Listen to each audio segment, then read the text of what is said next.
So everyone in Woodbridge, my name is Ken Vercammen, and I'm an attorney from Edison, which you say is real far away, but it's really down the street. And many years ago, me and this other young guy went to high school together, and he became mayor of Woodbridge, and I just became just some guy. So we got to start by talking about the obvious. People say, well, why do I need to have a will? Won't everything go to my spouse and my kids? I go, well, that's not really doing planning. That's just hoping that you'll live forever. And the whole idea of doing planning is to make things easier. Who would have a week off for vacation, but say, I'm going to go somewhere, and wait till Saturday morning to, let's say, I wonder where I should go. No, you want to do some planning. So the whole thing is, if you don't have a will, or the will is not accepted to the surrogate because it wasn't properly signed or wasn't properly witnessed, well, number one, the whole process becomes much more complicated. And if there's no will, then let's say there's 3 kids, and you think it's going to be simple. No, it's not, because all of them got to agree upon who's going to be the administrator, and the one's not going to be the administrator got to sign a thing called a renunciation in front of a notary and pay a fee to file with the surrogate's office. Well, that's in matters where everyone gets along. Oh, every once in a while, someone doesn't get along.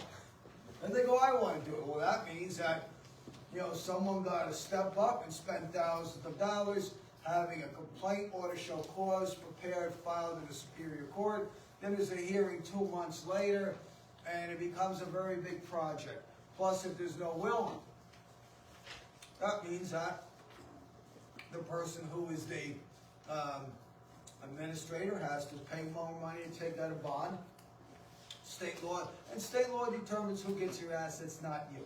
So it's your right to do with your money what you want. If you want to give it to the Yellow Labrador Dog Society, that's your right. The kids have no right to getting money. So think about, who do you want to get your assets? Who you don't want to get your assets? What also sometimes happens is people, you're not really saving money because what you're doing is, you're not spending the money, but you're making your kids spend more money down the road.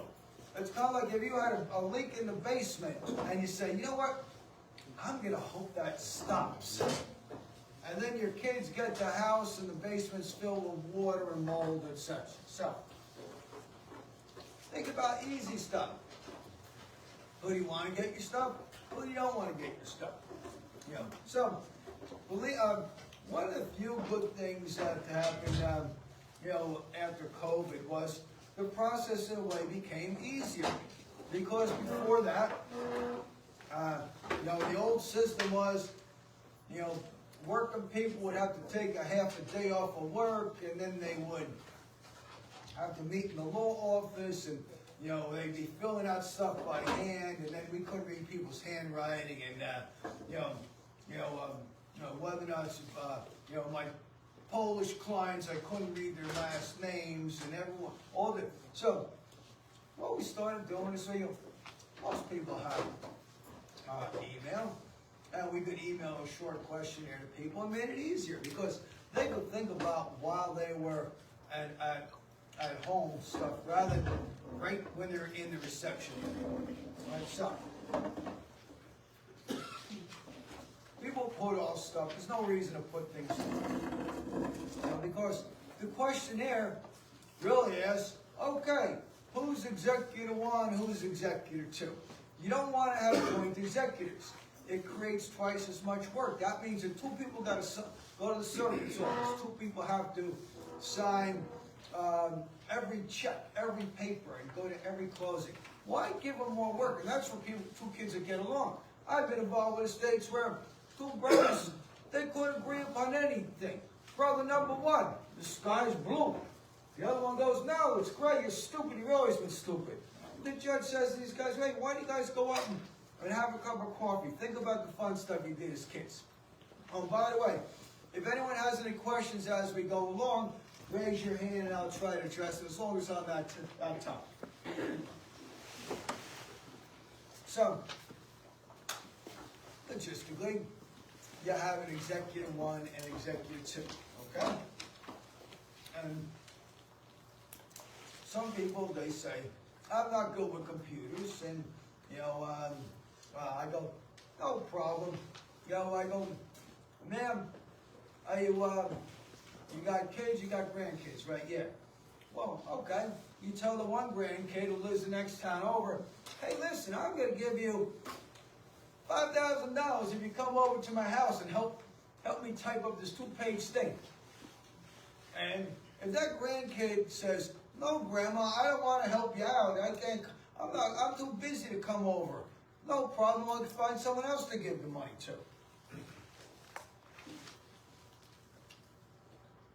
The will does not have a list of any assets. People ask me why. It goes, well, okay, we need to know, you're going to type up what you own on the day you're going to pass away and what day it is. They go, I don't know that. I go, that's why. The will just says who gets your stuff and when.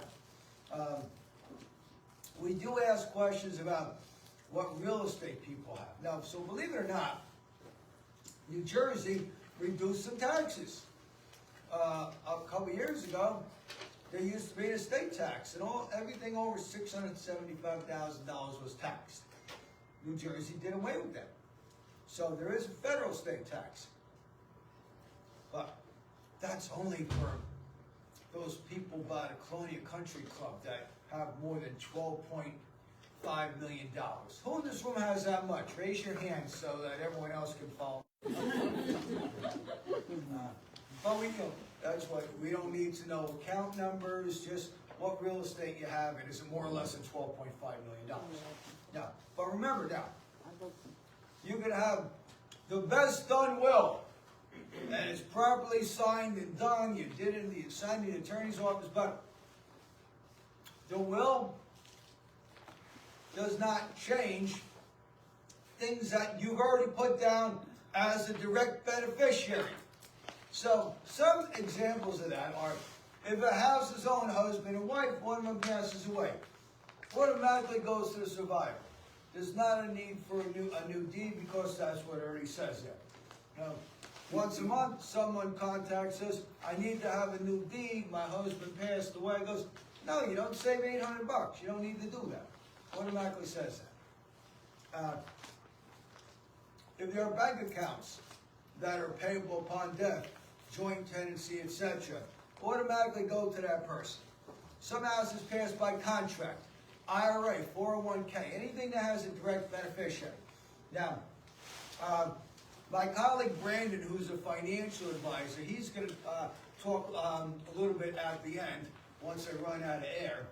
But, you know, sometimes the interesting thing is, it's important for you to know who your beneficiaries are.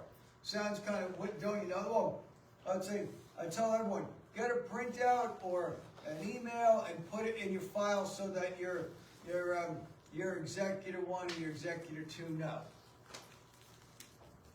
I was contacted where they needed help with an estate, and I goes, what's the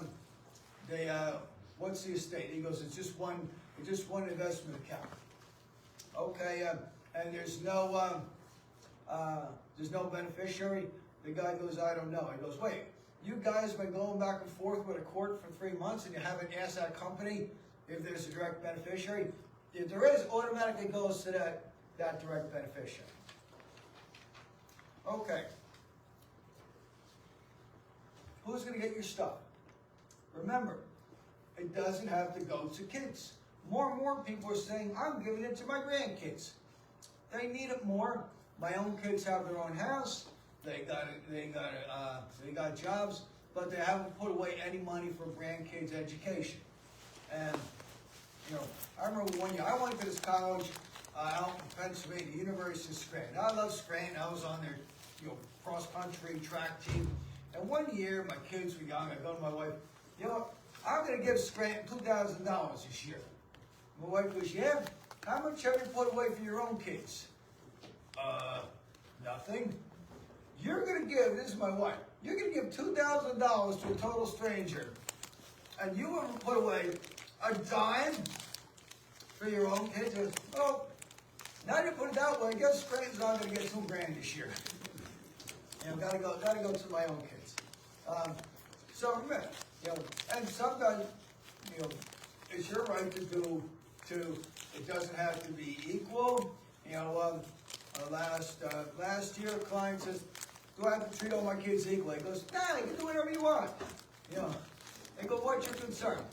She said, "Well, one of my sons lives on the West Coast. We don't hear from him much." Okay.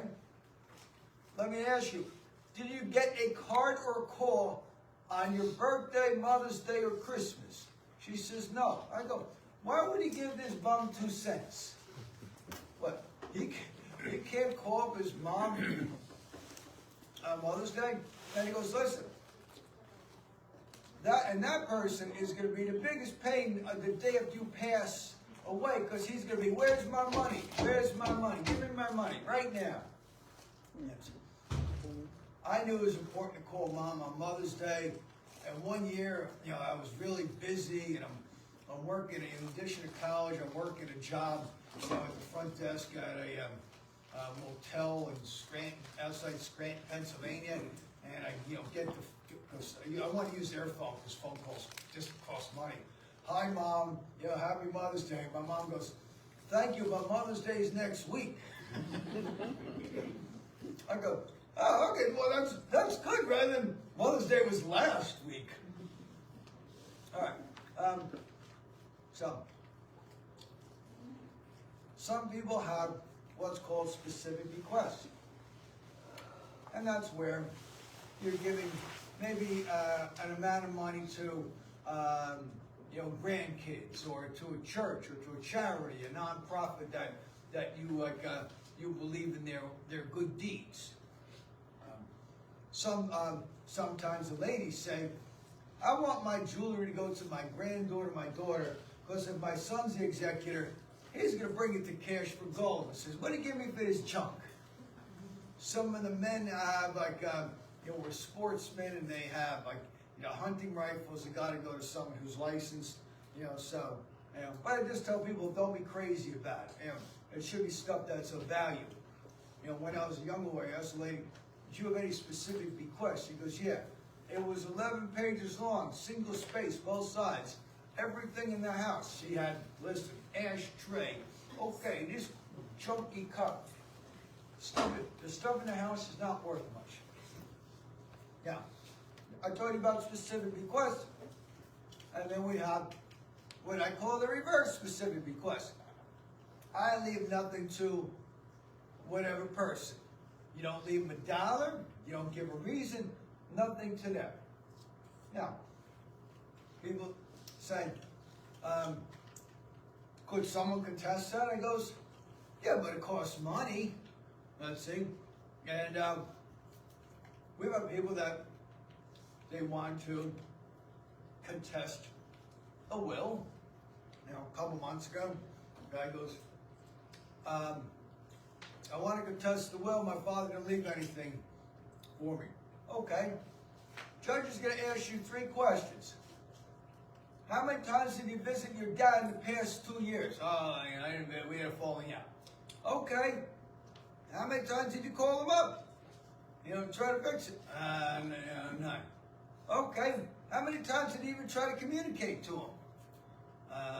He goes, sir, I wouldn't spend, because you spend a lot of money and you're not going to win. Maybe they'll give you something as a settlement, but you don't have any legs to stand on. So, if you don't want someone to get something, be specific. Hey, someone has a question. So you're the winner of the law points for senior citizens from the state bar. There you go.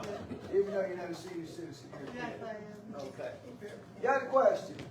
All right. So if you specifically say, okay, this person gets $1,000, that person gets $1,000, that takes care of it, and they can't contest it? Well, so the question is, if you leave someone $1,000, can they contest it?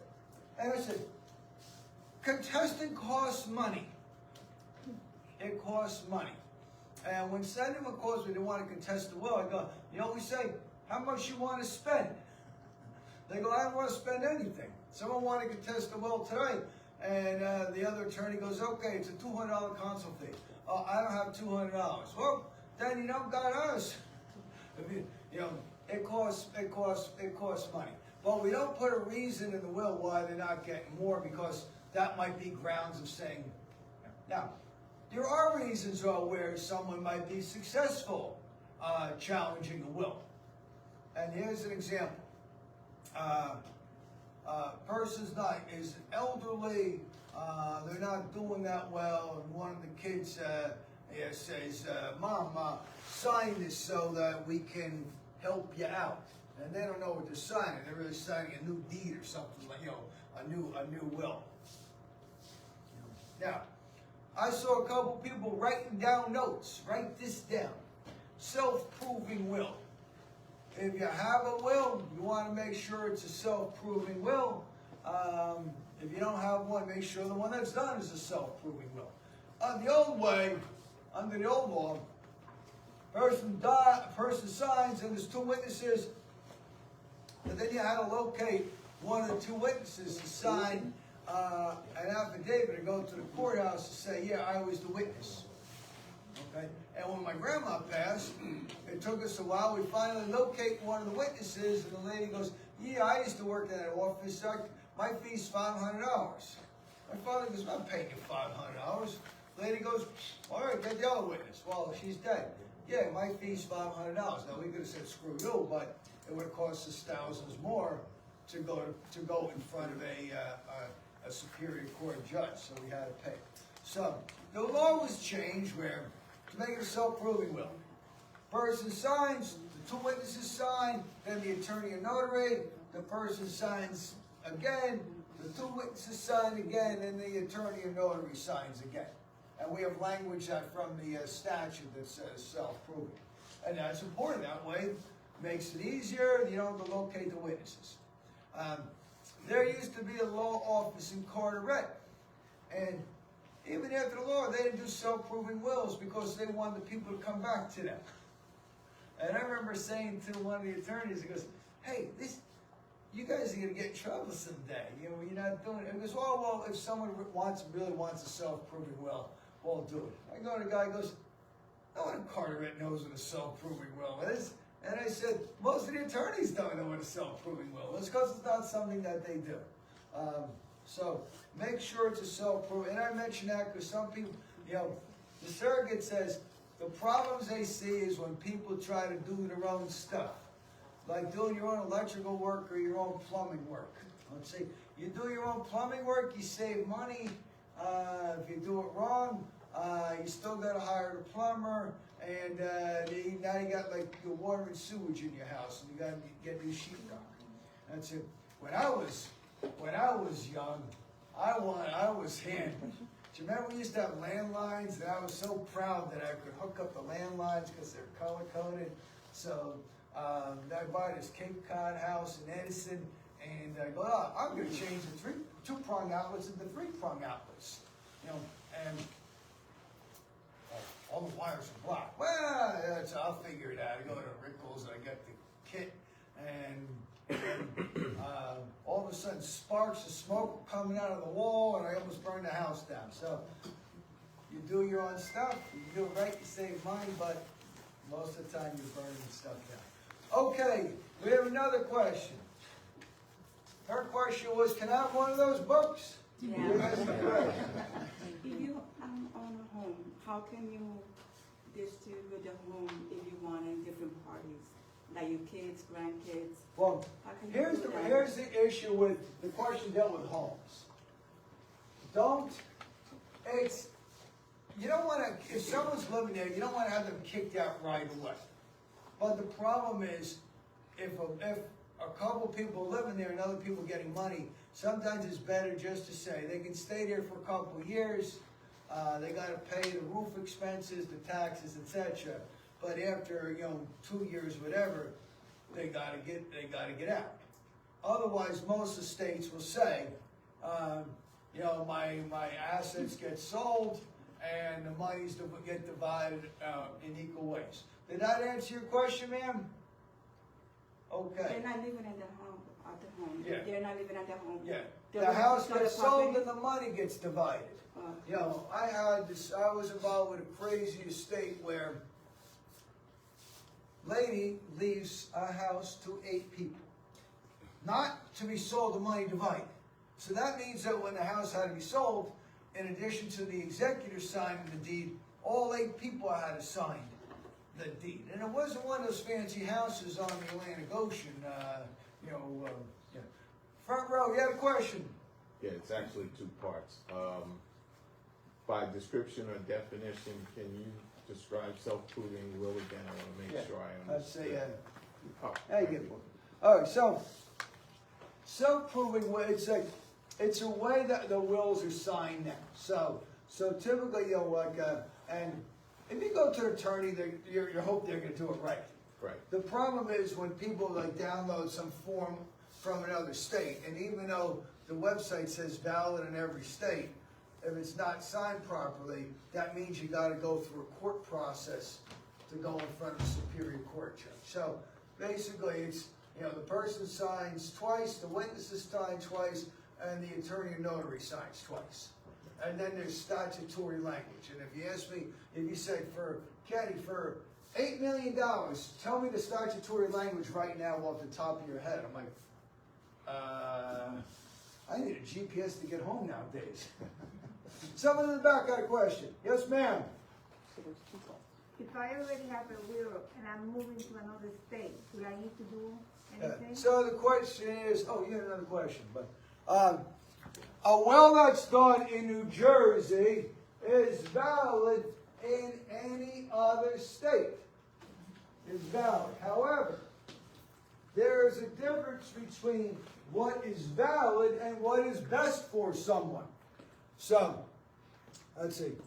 New Jersey is the probate easiest state, if you believe that. Probate typically, all you need to bring to the surrogate is the original will, death certificate, check for about $190. The attorneys can speed stuff up and prepare the surrogate information sheet ahead of time. That way you're in and out. Let's see. Other states are much more complicated. My mother-in-law used to call me up every other year and say, I want to come in and get a trust done. And I would say, were you watching Susie Orman on TV? And she would say, oh yes. He goes, Susie Orman is right. If you live in New York, California, Florida, where the process takes 2-3 years, it costs you $15,000 on the simplest estate. But in New Jersey, I ask people, why do you want to go through spending, you know, $5,000-6,000 setting up fancy trusts in New Jersey when a $500 will take care of your stuff, and you don't need to change how you own things and retitle assets and stuff like that. And I'm a pretty honest person. There are people that we call them trust salesmen, and they put on seminars. They rent a room at a restaurant and they give people a meal, and they try to sell them a $5,000 trust package or $6,000. But it's not really what most people need.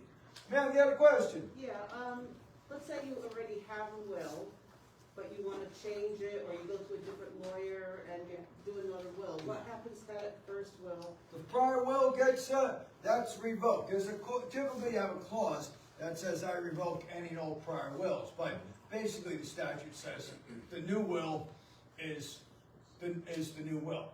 Yes, sir. If you make a will in New Jersey, does that cover only assets in New Jersey, or? Okay, so the question is, you get the last book, and then I got this man in the front. The question is, the will in New Jersey covers your assets all in the United States of America. Now, but that means that you have whatever your death certificate typically says was your residence, the will got to be probated in that county, that state. And then people ask me, will my will cover my property I have in India? Will it cover my property in the Philippines? And then I say to him, hold on, write this down. And he get a pen, he goes, you ready? He goes, I don't know. No, never. He goes, You don't want to guess. I don't want to tell someone what the law was 10 years ago because it could have changed. So I said, I was talking to someone the other day and I said the same thing. He goes, and he asked me the question again. I goes, I don't know. Then he asked me again, what do you think? He goes, I still think I don't know.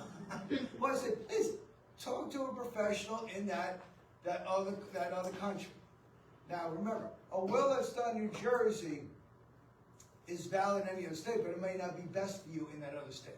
Sir, you have a question? Yeah, how do TODs fit in with a will? What do you mean TOD? Transfer on death. I mentioned earlier POD, payable. Those go directly who the beneficiary is. So, I mentioned, if the will says, I'm leaving everything to the Yellow Dog Society because my son is no good, but someone left their kid on the bank on those accounts, the no good grandson gets it, because that's a case that I had 2 years ago. You know, the fellow goes, I want a new will. My grandkids are in their 20s. They haven't had anything to do with me in a couple of years, and I'm leaving it to everyone else. Okay, but we made sure. We said, listen, you got to change. He never got around to changing his accounts, and those went to the grandkids that never visited them that lived the next 10 over. Okay, I got 2 more minutes to talk about wills. Yes, ma'am. The stranger lady in the that I don't know. What if you don't have someone that you feel is competent enough to be your executor? Well, being an executor is not a lot of work. And by the way, back in the 70s, 60s and 70s, the attorneys used to put themselves in the will as the executor, right?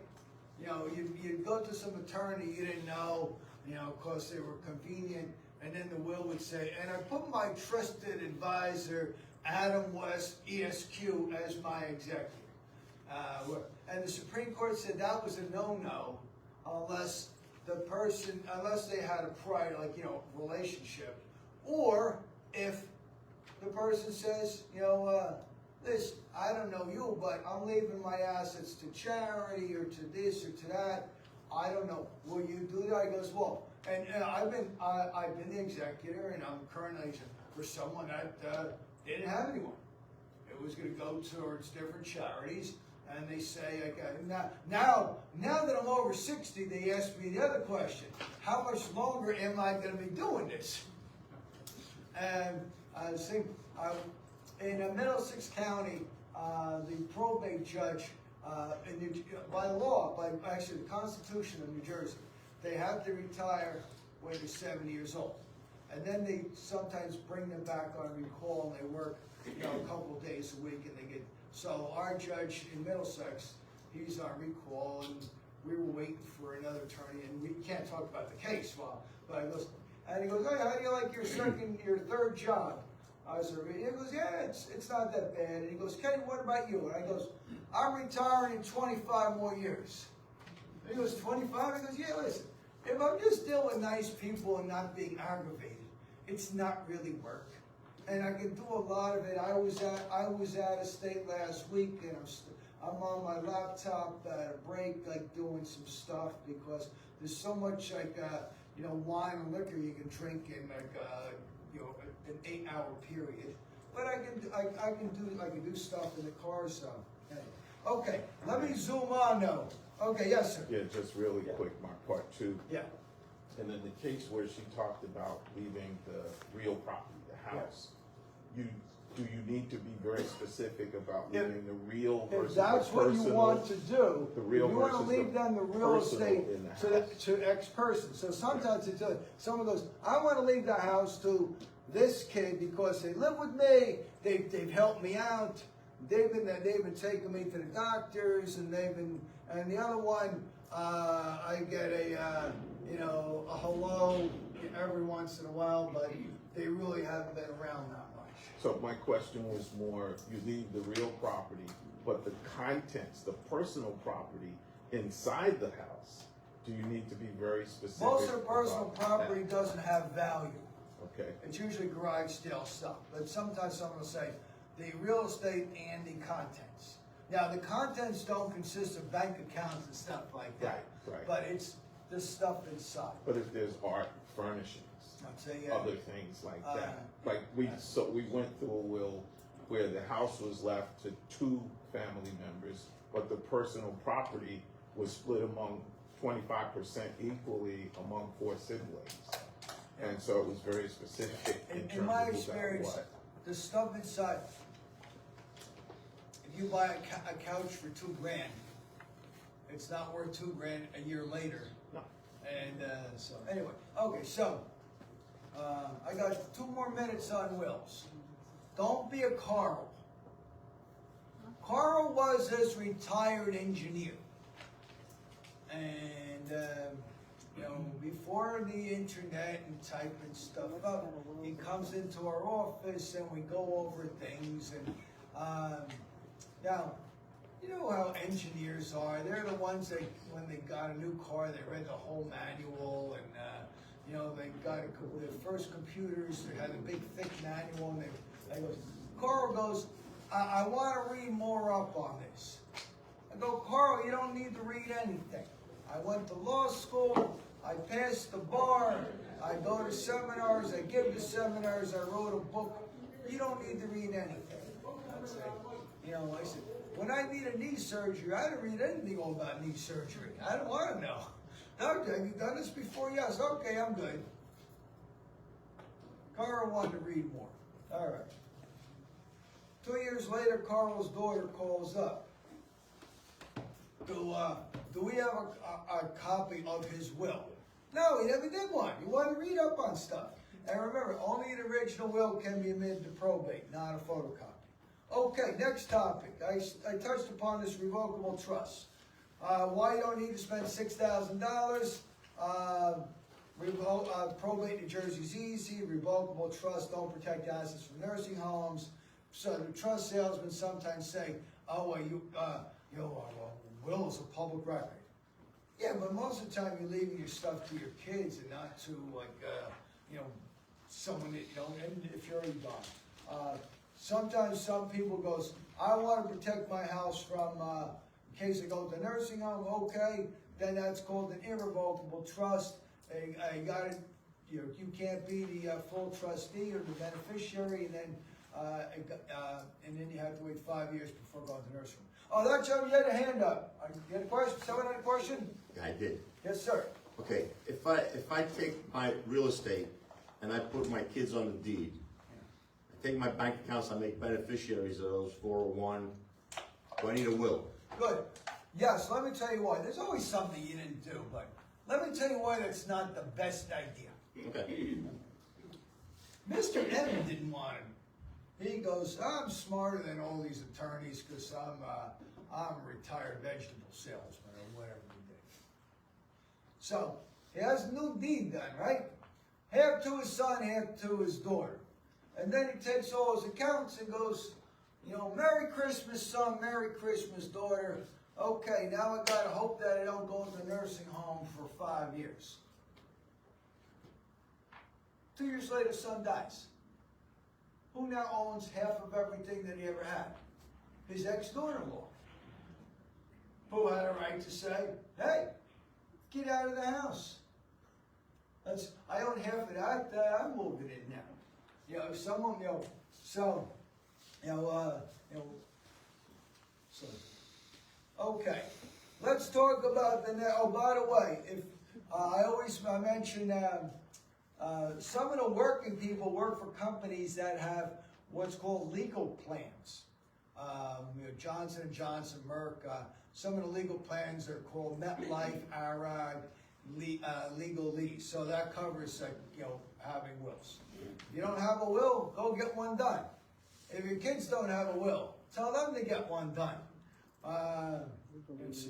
They don't, and because it got to be done while you're alive or while you're competent.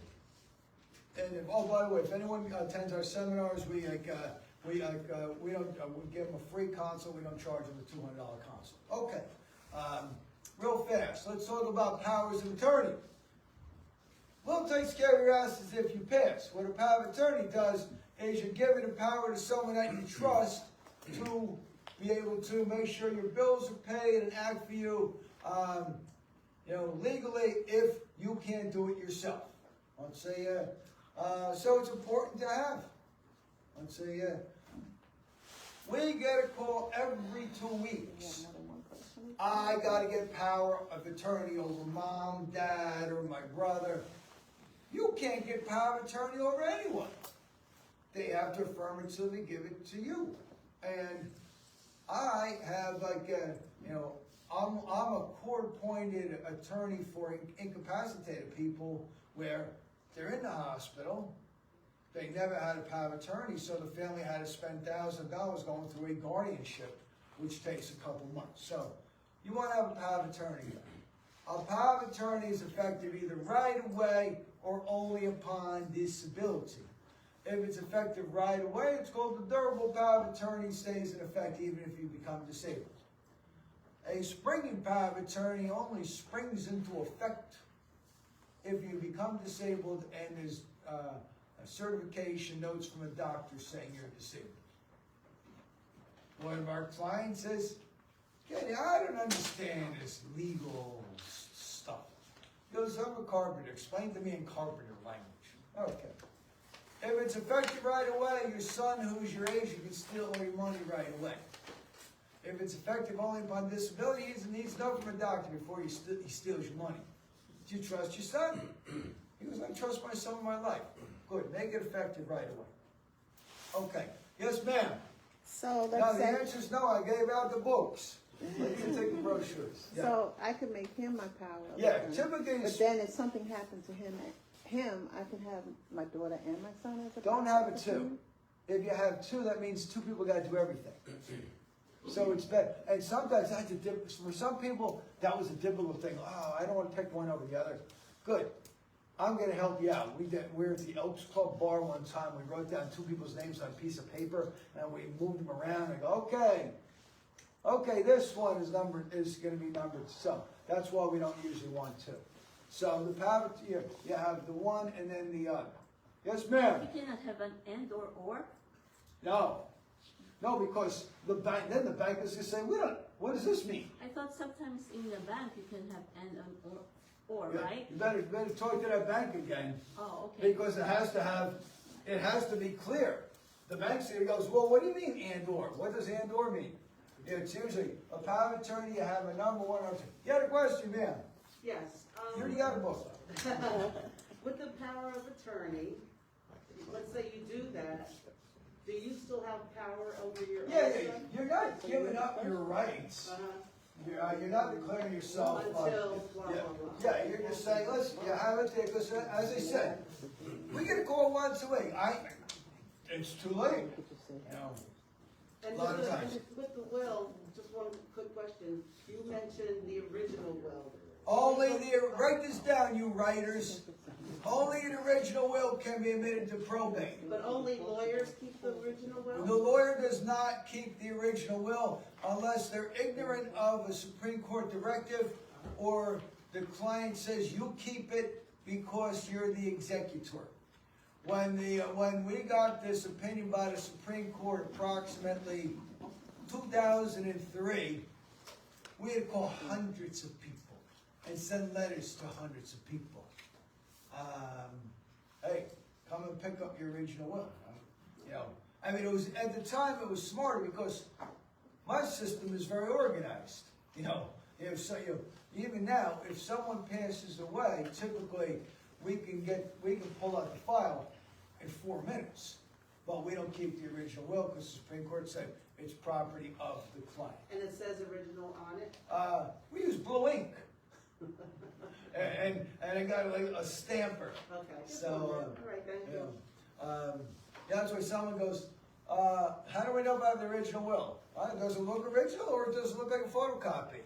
It was like the photocopiers from, 11 years ago, sometimes it was crooked. Oh, by the way, don't use some of the banks were giving people a hard time. Oh, it wasn't done in our Wells Fargo form or First Fidelity form. So there's a New Jersey statute that says if it mentions New Jersey statute, you're supposed to honor it. but it has to mention section 2 of PL 1996, 46:2B-11. And, a lot of those cheap forms, online don't reference the New Jersey statute, and a lot of banks do not. Now, a will is good forever. You may want to make changes. I mean, a rule of thumb on the executor is, and the same thing with your agent for the power of attorney. Can they drive to a bank and walk up a couple steps and do a checkbook?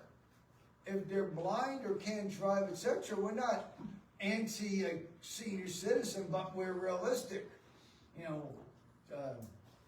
So that's why we do recommend a new power of attorney be signed every 5 years. Okay, last thing we're going to talk about is the living will advance directive. Then I'm going to bring up my colleague.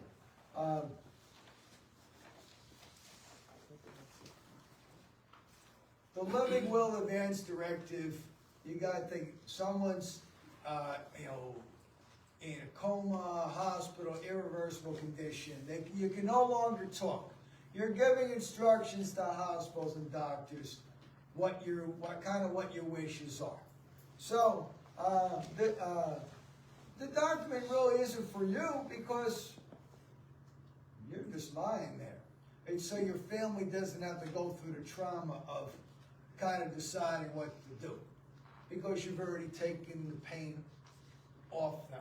Because I remember one time the doctor asking me what to do was someone that they wasn't a family member.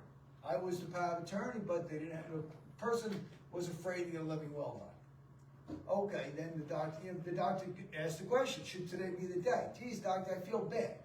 I know what the right decision is for someone who's 92 years old. It's not going to open their eyes again, but you hate to be the one to say, yeah, go and do it. I couldn't even do it for my first dog. I had to have my wife go in, because I said, listen, if you have me in the room, I'm bringing the dog home.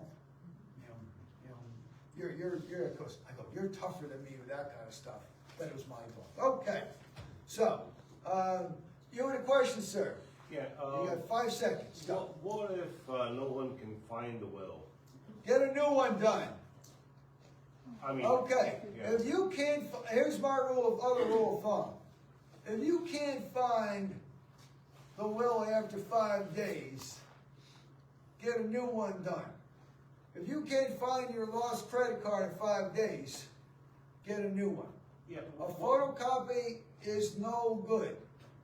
What I meant is, if nobody in the family knows where the will is, and they can't find it.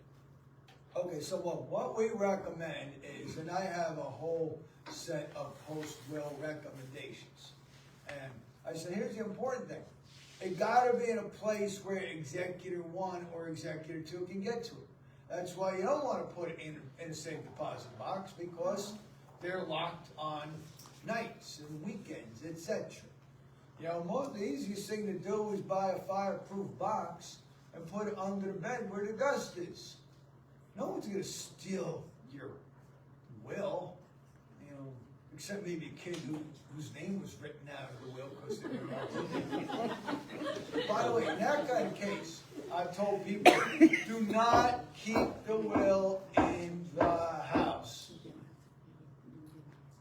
The will should go with executor number 1, who does not live with you, because that no good Nick is going to rifle your house, try to fill their pockets and their empty bags up with your stuff, and they find that will that says they're out. That will disappeared. All right. Okay. So my name's Ken Vercammen. I'd say my office is not that far away.